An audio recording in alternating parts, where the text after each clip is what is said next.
how do we fight fascism today? I want to talk about 3 ways we can fight fascism in the contemporary modern world. So the first one is we have to learn the lessons from history. 1930s Germany has been one of the most accounted moments in history, but we're still grasping with what happened, how it happened, and often the only thing we learn or don't learn from history is that we don't learn from history, as Hegel famously said. So we need to understand how 1930s Germany led to the concentration camps, the Holocaust, and how it shattered Europe for decades, and how today we are seeing a lot of the similar far-right resurgencies across Europe, across the world, and how we need to look to the lessons of the past. Because fascism is a process, it's an incremental process of the public being presented propaganda of an enemy who is undermining the social fabric, they're ruining it for everybody, the native, indigenous culture of whatever country we're talking about, and how this can lead to very dangerous othering, where you get to the point where it's normalised and naturalised that people want to genocide another group, race, ethnicity. And it sounds like a far off. It wouldn't happen today. It couldn't happen in the 21st century. But they also said that 100 years ago. And I think it's very different now. Fascism is very different, as I've said in the previous video to this. But we need to learn from the past and see how fascism has changed with technology, with a globalised economy, how there are real problems. And this leads me to the next way to fight fascism, is to recognise that the West and the world has real problems. There's real disillusionment in politics. There's real belief that democracy is not working. It's deeply flawed, and people aren't having the promise of capitalism that they used to have. There's a lot of disillusionment with the way the system has gone since the financial crash of 2008. Austerity has not helped that in the UK, and people are getting poorer. Inequality is increasing. People don't really have a vision for the future.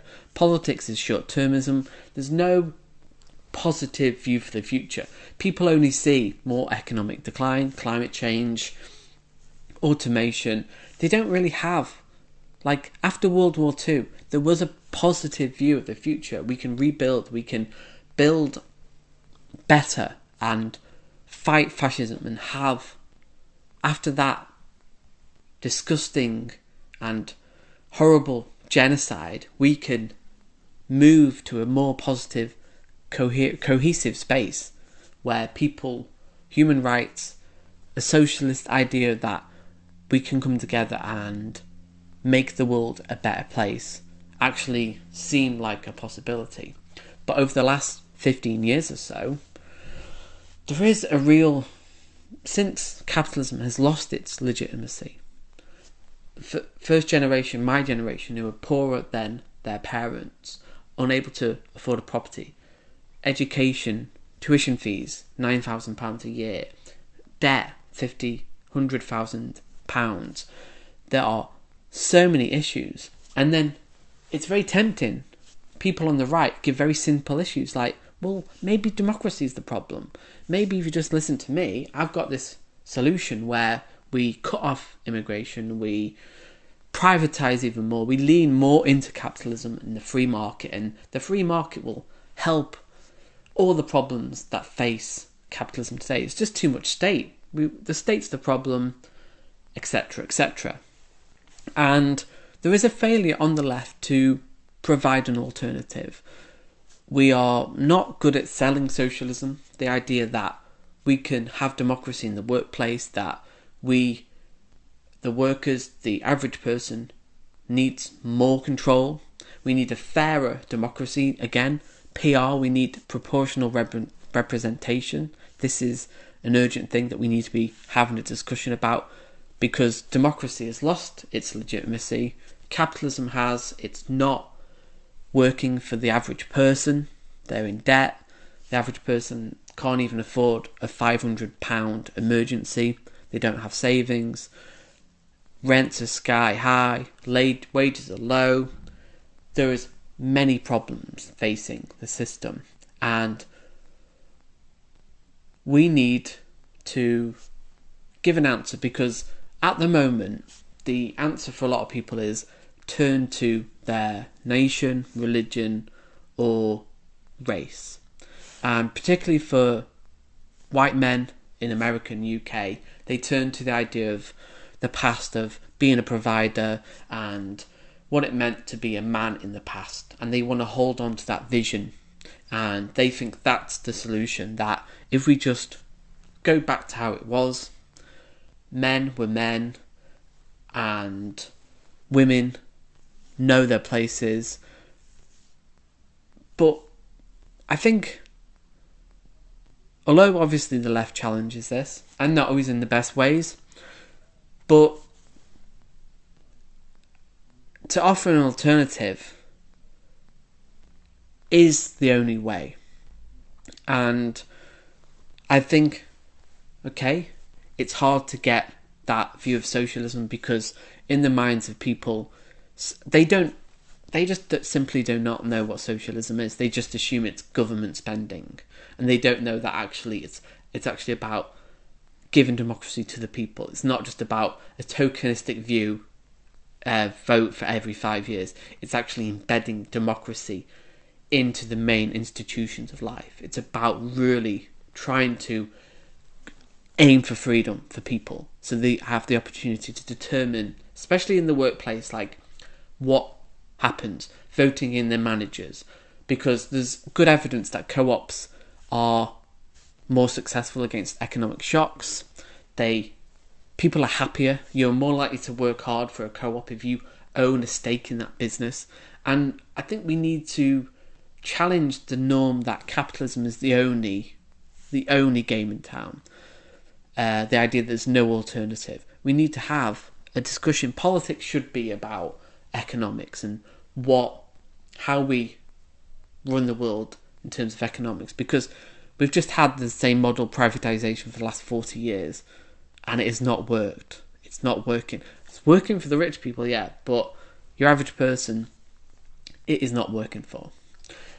And then the next solution is the left and liberal centre ground need to work together.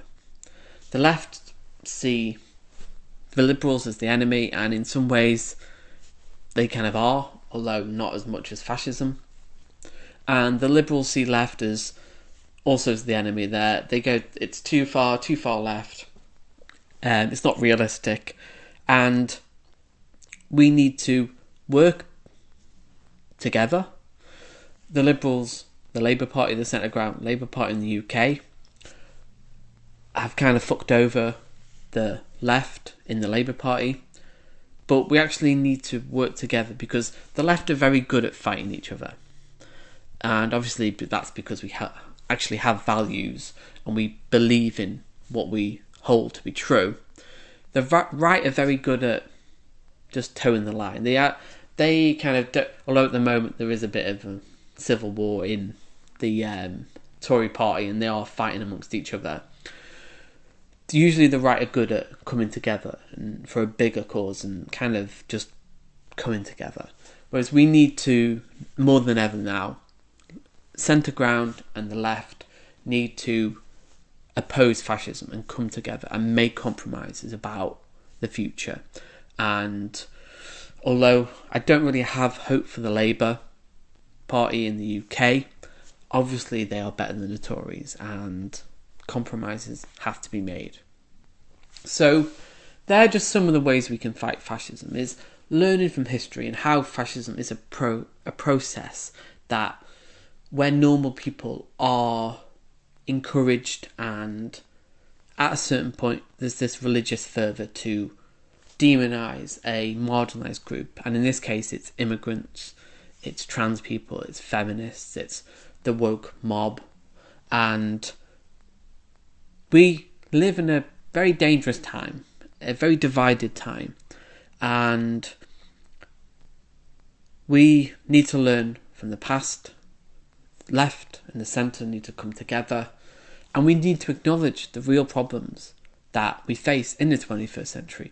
Capitalism is not working, and we need to offer an alternative and talk about what socialism means in the 21st century, how automation is going to kind of decimate the job market, and what is going to replace that. What will the economy look like in 10, 20 years' time? We need to have that real debate because it's coming. So comment below, how do we fight fascism, and is it a real threat? Is this going to get worse before it gets better? And I'll see you in the next video.